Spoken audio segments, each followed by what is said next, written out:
আসসালামু আলাইকুম প্রিয় দর্শক, আপনারা দেখছেন সিএলটিভির প্রতিদিনের সকালের অনুষ্ঠান সংবাদ শিরোনামে আমি আছি মাহবুবুল আলম মিলন।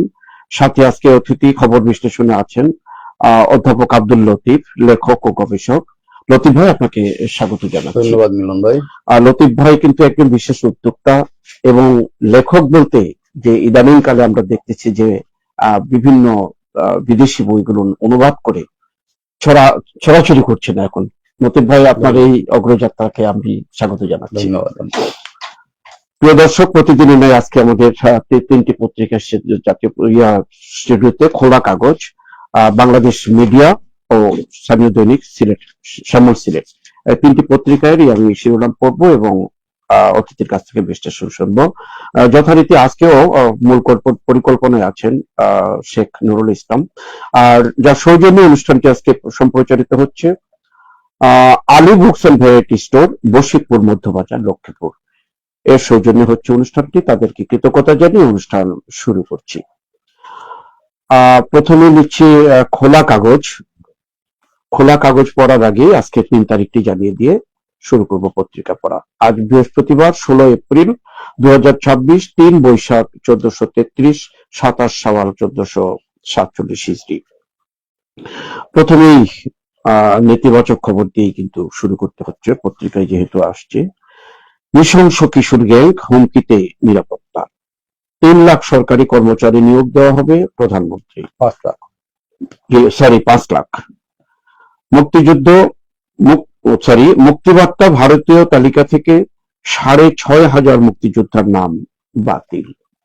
1 লাখ শিক্ষার্থীকে সফট স্কিল প্রশিক্ষণ দেবে ইউজিসি। আসলে বিদ্যুতের অভাবে সমস্যা হচ্ছে পড়াটা। মককে প্রশ্রয় দিয়েছে অন্তর্বর্তী সরকার। আরো খবর, জ্বালানি সংকট সমাধানে অর্থের সন্ধানে সরকার। হামে আরো 3 প্রাণহানি, 2 মাসে 13 তরুণীকে ট্র্যাপে ফেলে ধর্ষণ। সরকারের বিরুদ্ধে অনেক ষড়যন্ত্র চলছে, প্রধানমন্ত্রী। এই ছিল খোলা কাগজের প্রথম পৃষ্ঠা। শেষ পৃষ্ঠায় পড়ে শোনাচ্ছি। মিয়ানমার সীমান্ত যেন মৃত্যুফাঁদ, বিশ্বজুড়ে মন্দার শঙ্কা, বিধি লঙ্ঘন করলেই হাজিদের জরিমানা। নতুন করে আর একটি বিধিনিষেধ আসলো। ডিআইজি সহ পুলিশের 17 কর্মকর্তাকে বদলি। ইংলিশ মিডিয়াম স্কুলে আসছে নিয়ন্ত্রণ কাঠামো। আয় বাড়াতে নতুন বিমান সংযোজনের সুযোগ আছে বিমানমন্ত্রী। ঢাকা মহানগরে খাস জমি বরাদ্দের সুযোগ নেই ভূমিমন্ত্রী। টিপাই বাঁধ নিয়ে আমরাই যেচে সর্বনাশ ডেকে এনেছিলাম স্পিকার। সাংগ্রাই উৎসবে মাতোয়ারা মারমা সম্প্রদায়। বার কাউন্সিল নির্বাচন করতে চান ব্যারিস্টার সুমন। শাহজালালের লাকড়ি তোরা উৎসবে ভক্তদের ঢল। ডাকাতি করতে গিয়ে ফ্রিজের মাছ মাংস লুট।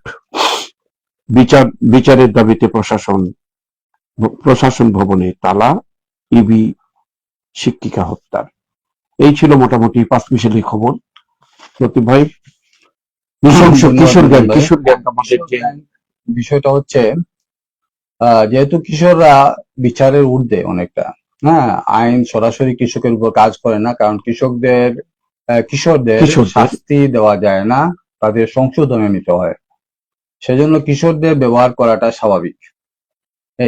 কারণ যারা দুষ্কৃতিকারী তারা কিশোরদেরই ব্যবহার করবে, সেই প্রবণতাই বাড়ছে। কিন্তু সমস্যা হচ্ছে, আমরা কি কিশোরদের সঠিক পথে কাজে লাগাতে পারছি? এটি হচ্ছে প্রশ্ন। কিশোরদের যে সময়ে জীবন গড়ার কথা, কিশোররা সে সময় স্কুলে থাকার কথা, কিশোররা সে সময় জীবন গড়ার বিভিন্ন স্কিল শেখার কথা, আমরা প্রপারলি স্কুলিং করতে পারছি না। প্রপারলি স্কুলিং মোটেই করতে পারছি না। স্কুলিং বলতে যা বোঝায় সেটা হচ্ছেই না। দ্বিতীয়ত হচ্ছে, কিশোরদের সময়, যে আইডিয়াল সময়টাকে আমরা যে প্রপারলি কাজে লাগাবো, সেই ধরনের পরিকল্পনা আমাদের মুঠেই নেই। এখন এইভাবে চলছে, এই অবস্থায় কিশোররাই তো স্বাভাবিকভাবে ব্যবহৃত হবে, এবং ব্যবহৃত হওয়াতে মানুষের জনজীবনের নিরাপত্তাহীনতা হবে। এবং কিশোরদের যেহেতু অনেক বোধ শক্তি কম থাকে, সেহেতু তাদেরকে দিয়ে বিভিন্ন নিঃশৃংস কাজগুলা করাবে, সেটাই হয়ে থাকে। তো আমরা যেহেতু একটা গণতান্ত্রিক সরকার আসছে, সরকারের কাছে চাইবো এগুলা নিয়ে প্রপারলি যারা চিন্তা করে তাদেরকে নিয়ে কথাবার্তা বলে একটা সিদ্ধান্ত নেওয়ার জন্য। অনেক অনেক ধন্যবাদ। যারা সুন্দর একটি চিন্তা না response। করে তাদেরকে এমনিতে সিদ্ধান্ত নেয়, তাদেরকে কাজে না লাগিয়ে যারা চিন্তাশীল লোক তাদের পরামর্শ নিয়ে ভালো করে একটা সিদ্ধান্ত নেওয়া দরকার, যাতে কিশোরদের সময়টা টোটাল সময়টা সৃজনশীল কাজে তারা ইনভলভ থাকে।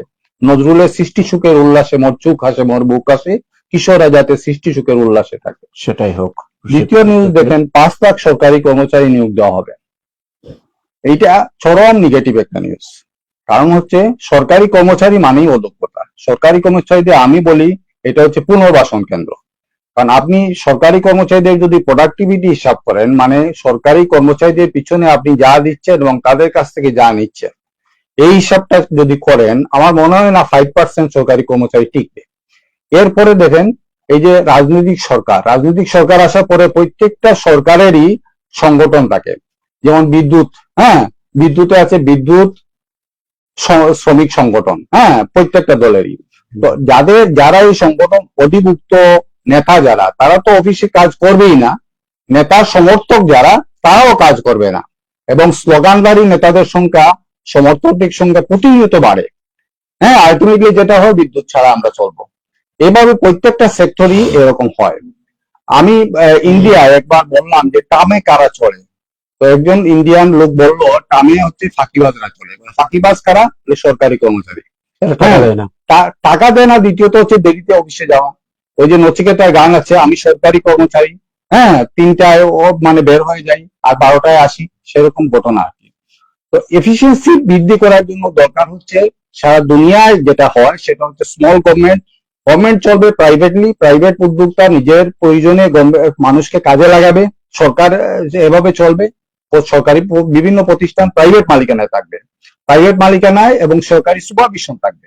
সেটা না করে যদি সরকারি কর্মচারীদের না হয়, তাহলে কিছু বুথ হয়তো পাওয়া যাবে, কিন্তু আলটিমেটলি দেশটা রসা তুলে যাবে। সেজন্য এই সিদ্ধান্তটা আসলে চিন্তা করে নেওয়া হয়। আরেকটা যে জ্বালানি সংকট, বিশ্ব জ্বালানির বিষয়টা হচ্ছে আমাদের দেশে কিন্তু একটা প্রকোপ।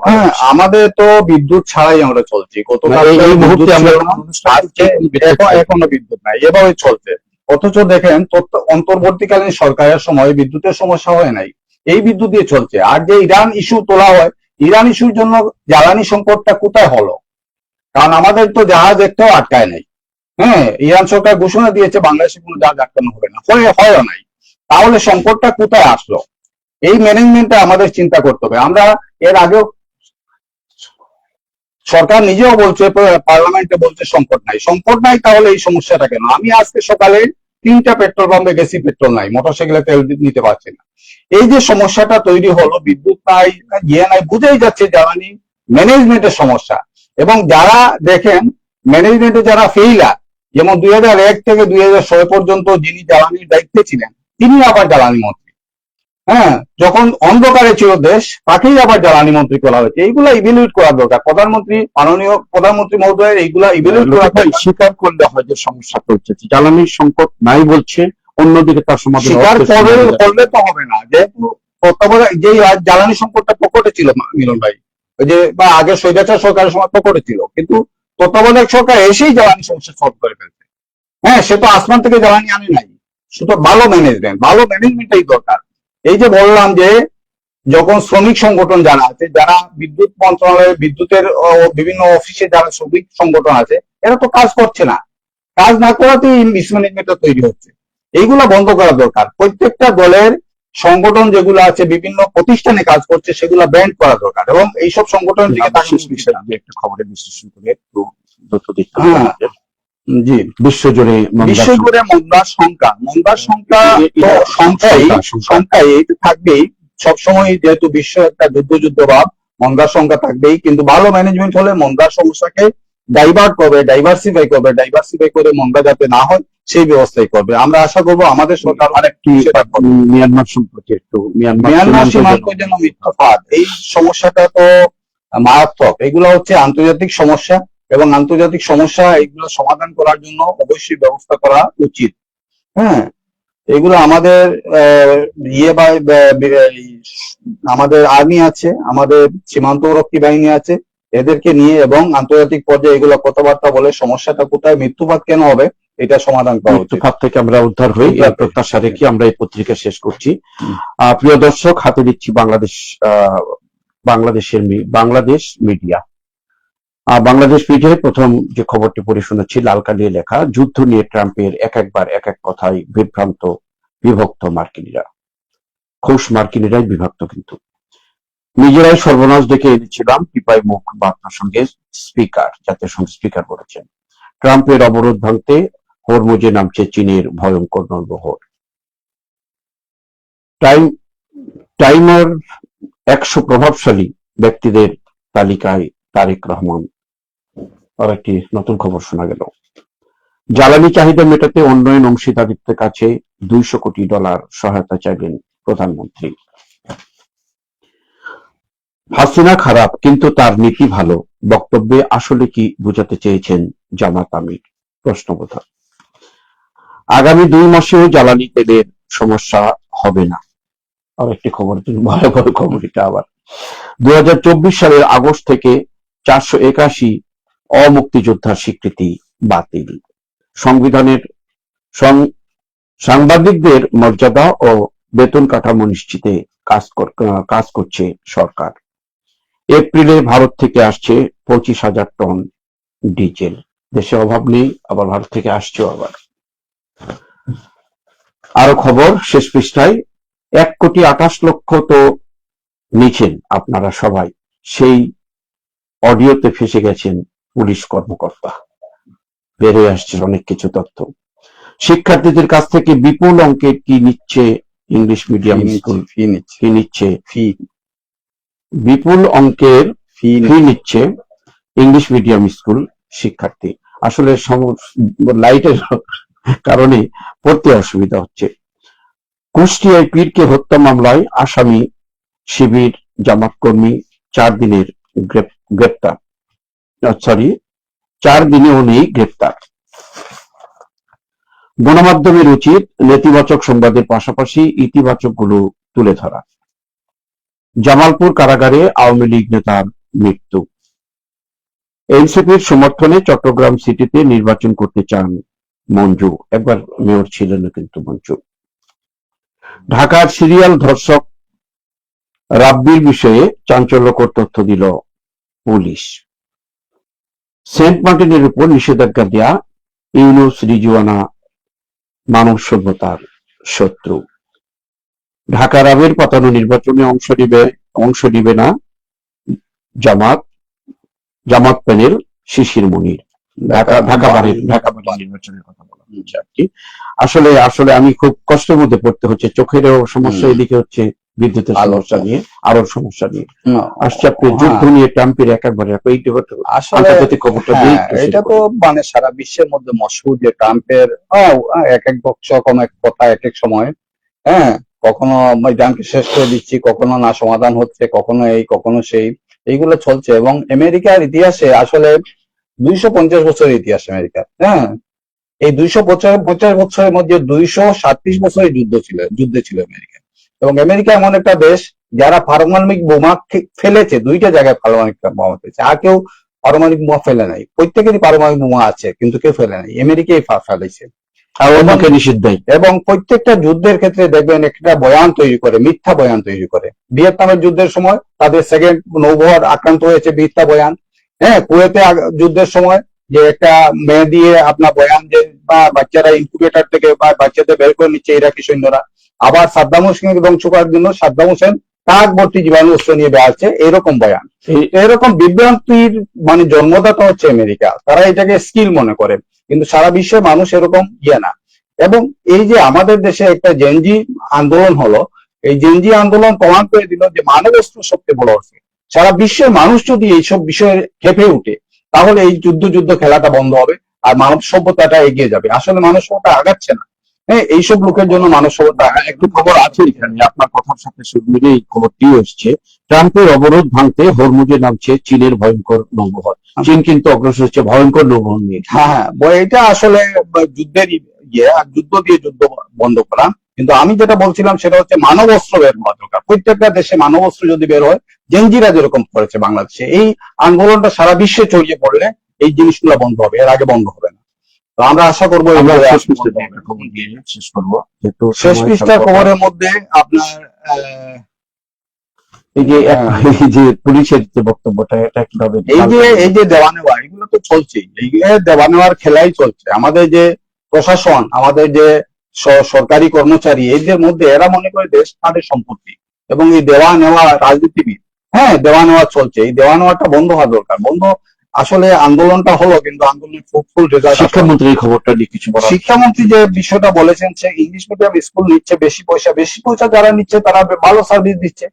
হ্যাঁ, আপনি হাসপাতালের মধ্যে ভালো বা সার্ভিসের জন্য ভালো পয়সা দিবেন, এটাই তো স্বাভাবিক।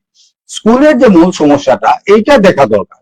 এই যে কথা আমরা বললাম যে কিশোররা অপরাধে জড়িয়ে পড়ছে, স্কুলগুলো একদম অকেজো হয়ে গেছে, একদম অকেজো হয়ে গেছে। এই অকেজো ফেইল্ড স্কুলগুলাকে, সিস্টেম গুলাকে আমাদের দ্রুত গতিতে আনতে হলে শিক্ষকদের প্রশিক্ষণ দিতে হবে, স্কুল বাচ্চাদের মানে কাজে লাগাতে হবে, ক্রিয়েটিভ কাজে লাগাতে হবে। এইসব না করে উচ্চ ইংলিশ মিডিয়াম স্কুল বেশি পয়সা নিচ্ছে, এই নিয়ে কথাবার্তা বলা, এই নিয়ে সময় নষ্ট করা, আসলে শিক্ষামন্ত্রী মহোদয় অনেক বিজ্ঞ মানুষ, ওনার সময়টা আমার মনে হয় যে ভালো প্রোডাক্টিভ কাজে, এই যে হাজার হাজার ছাত্র, কোটি কোটি ছাত্র পড়ছে প্রাইমারি স্কুলগুলাতে, এই স্কুলগুলার কোয়ালিটি ডেভেলপ করা দরকার, সেই দিকে চিন্তা করা। আমিও মনে করি যারা ইংলিশ মিডিয়াম পড়ছে তাদের ব্যবস্থা ভালো আছে, তারা দিতে পারছে, তারাই দিচ্ছে। তারা দিচ্ছে, এইগুলো নিয়ে আমাদের চিন্তা করা দরকার। ধন্যবাদ, সুন্দর কথা বলেছেন আপনি। আর একটি পত্রিকা, স্থানীয় পত্রিকা নিচ্ছে হাতে, শ্যামল সিলেট। এখানে শ্যামল সিলেটেও জ্বালানি নিয়ে প্রথম খবরটি করেছে। জ্বালানি চাহিদা মেটাতে $200 কোটি সহায়তা চাইলেন প্রধানমন্ত্রী। সিলেটের শিক্ষামন্ত্রী আধুনিক বাস্তবমুখী শিক্ষা কাঠামো গড়ে তোলা হচ্ছে। শিক্ষা নিয়ে আমাদের কথা আসছে, এখানে শিক্ষামন্ত্রী একটা সিলেটের কথাটি বলেছেন যে বাস্তবমুখী শিক্ষা কাঠামো গড়ে তোলা হচ্ছে। এটা একটা ভালো দিক বলে অবশ্যই আপনার কথার সাথে একটা মিলও আসছে। সামাদ আজাদের অনুরোধে টিপাই মুখ বাঁধ চালু করে ভারত সংসদে স্পিকার। 6,465 জনের গেজেট বাতিলের সুপারিশ। হাম ও হামের উপসর্গে 1 মাসে 198 শিশুর মৃত্যু, একটি প্রতিবেদন। প্রকৌশল বিশ্ববিদ্যালয় চাইলেন শ্রমমন্ত্রী। আমাদের শ্রমমন্ত্রী প্রকৌশল বিশ্ববিদ্যালয় প্রাইভেট সেক্টরে হয়েছে বেশ কিছু অবশ্য। জাদুকাটা নদীতে বালু চাপায় শ্রমিকদের মৃত্যু। ছেলের ছুরিকাঘাতে বাবা ও বন্ধুর হাতে বন্দুকন, সামাজিক অবক্ষয়ের একটি চিত্র। আরো খবর শেষ পৃষ্ঠায়। বাংলা নববর্ষ বাঙালি সংস্কৃতির এক অবিচ্ছেদ্য অঙ্গ। সিলেটে বিভিন্ন সংগঠনের উদ্যোগে নববর্ষ উদযাপন সারা দেশব্যাপী উদযাপন হয়েছে। প্রত্যেক ধর্ম বর্ণ নির্বিশেষে বিভিন্ন রাজনৈতিক দল অংশগ্রহণ করেছে, সরকারি পর্যায়ে হয়েছে। সিলেটে হাম উপসর্গ নিয়ে প্রাণ গেল আরেক শিশুর। প্রকৃতির বিরল ফুল নাগ লিঙ্গম, একটি ফুলের ছবি দিয়ে, নাগ লিঙ্গম দিয়ে একটি ছবি দিয়ে প্রকৃতিকে তুলে ধরা হয়েছে এখানে। সুনামগঞ্জ জগন্নাথপুর ঢাকা মহাসড়কে যান চলাচল বন্ধ। নগর পরিচ্ছন্ন রাখতে মাঠে সিসি প্রশাসক। কুলাউড়ায় শওকতুল ইসলাম এমপি, 5 বছরে কুলাউড়াকে উন্নয়নের মডেল উপজেলায় প্রতিষ্ঠা করব, আশার বাণী। বলো। সংবাদকর্মী অপহরণ ও মুক্তিপণ দাবি, 1 মাসেও গ্রেপ্তার নেই। আরেকটি খবর পড়ি, আসছি অতিথির কাছে আবারও। সিলেট ট্রাক, পিকআপ ও কভার ভ্যান শ্রমিকদের মধ্যে চক্ষু চিকিৎসা ও চশমা বিতরণ, একটি ভালো উদ্যোগ, মানবিক একটি উদ্যোগ। আপনি এই মানবিক উদ্যোগ দিয়ে কিন্তু বিশ্লেষণ করা শুরু করতে পারেন। আমি ওই দুইটা বিষয় আলাপ করি। একটা হচ্ছে আধুনিক বাস্তবমুখী শিক্ষা কাঠামো গড়ে তোলা হচ্ছে। এই যে কাঠামো গড়তে করতে আমাদের কিন্তু 50-60 বছর চলে যাচ্ছে। হ্যাঁ, এটা কাঠামো প্রথম থেকে শুরু হয়েছে। মাননীয় শিক্ষামন্ত্রীকে অনুরোধ করবো, সরাসরি অ্যাকশনে যান, সরাসরি শিক্ষকদের প্রশিক্ষণে যান, শিক্ষকদের ট্রেনিং এ যান, শিক্ষকদের পরীক্ষা পদ্ধতি চালু করেন, যাতে শিক্ষকরা সময়টাকে ভালো কাজে ব্যবহৃত করে। মাননীয় শ্রমমন্ত্রী খুব কাজের মানুষ হুমায়ুন ফারুক, উনি চাইলেন প্রকৌশল বিশ্ববিদ্যালয়, যে বিশ্ববিদ্যালয়গুলো আছে, যে টেকনিক্যাল ইনস্টিটিউশন গুলো আছে, সেগুলোর শিক্ষার মান উন্নত করা দরকার। এগুলাতে ছাত্ররা পড়াশোনা করে তাদের জীবনের অংশ, বিশাল অংশ নষ্ট করে আলটিমেটলি যদি কোনো কাজে না লাগাতে পারে, বিদেশে যদি মূল্যায়ন না হয়, দেশে যদি মূল্যায়ন না হয়, তার কাজে যদি মূল্যায়ন না হয়, তার কাজের স্কিল যদি না বাড়ে, তাহলে এগুলার দরকার নেই, এগুলা খামাখা সময় নষ্ট করা। যেগুলো আছে মাননীয় শ্রমমন্ত্রীকে বলবো এদিকে নজর দেওয়ার জন্য, যাতে হয়। এবং সেশন জটটট না হয়ে যদি হ্যাঁ, রেজাল্ট যদি পাস আপনার শিক্ষামন্ত্রী যেহেতু একজন অ্যাক্টিভ মানুষ আছেন, আরেকজন ম্যান অফ ওয়ার্ক, তাহলে এইভাবে আগামী বিজ্ঞান ও প্রযুক্তি বিশ্ববিদ্যালয় তো কম নাই, আপনার প্রাইভেট সেক্টর যেগুলো আছে অনেক যথেষ্ট আছে, এগুলো কোয়ালিটিটা ডেভেলপ করা দরকার। যেটা নাই, আমাদের কোয়ালিটি নাই। এই যে সেটা একটা সেটা হচ্ছে সামাজিক আমাদের সামাজিক একটি ছেলের চুরি টাকাতে বাবা, বন্ধুর হাতে বন্ধুকোণ, এই যে সামাজিক সমস্যাগুলো, এগুলো আসলে সমাধান একটাই, সমাধান হচ্ছে সাথে সাথে বিচার করা। এবং এখানে ছেলের চুরি টাকাতে বাবা, মানে ছেলে তো আসামি, তাহলে তার বিচারটা লিঙ্গার করবেন কেন? দ্রুত বিচার করেন। বন্ধু হাতে বন্ধু গুণ, তাহলে বন্ধু তো আসামি, বন্ধু দ্রুত বিচার করেন। হ্যাঁ, বিচার করলে এগুলা সমাধান হবে, না হলে সমাধান হবে না। সংসদের স্পিকার মহোদয় বললেন সমাধানের অনুরোধ কিভাবে বাদ চালু করে ভারত। এই যে বিষয়টা, আমরা তো সেমিনার করলাম, হ্যাঁ, পাবলিক সেমিনার করলাম, এই যে বিশিষ্ট জনদের আনলাম, সিলেটেও সেমিনার করলাম, আমিও ছিলাম সেমিনার উদ্যোক্তা হিসেবে। তো এইরকম কথা তো কখনো শুনি নাই। উনি আবার এই কথা কেন বললো আমি জানি না, এটা হয়তো পরবর্তীতে আরো খবর বেরিয়ে আসবে।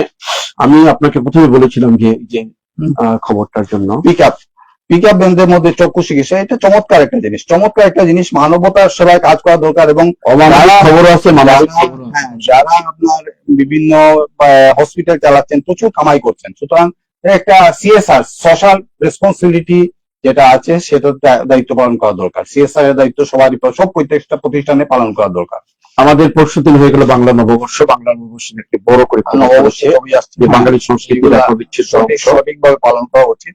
আমাদের ধর্মীয় এবং বাঙালি সংস্কৃতি দুইটার সমন্বয় করে, যাতে কোনো কারো উপর কারো হাইট না হয়, সেভাবে পালন করা উচিত। এবং সেভাবে অনেক অনেক ধন্যবাদ লতিফ ভাই। আমরা আজকে অনুষ্ঠান শেষ করতে যাচ্ছি।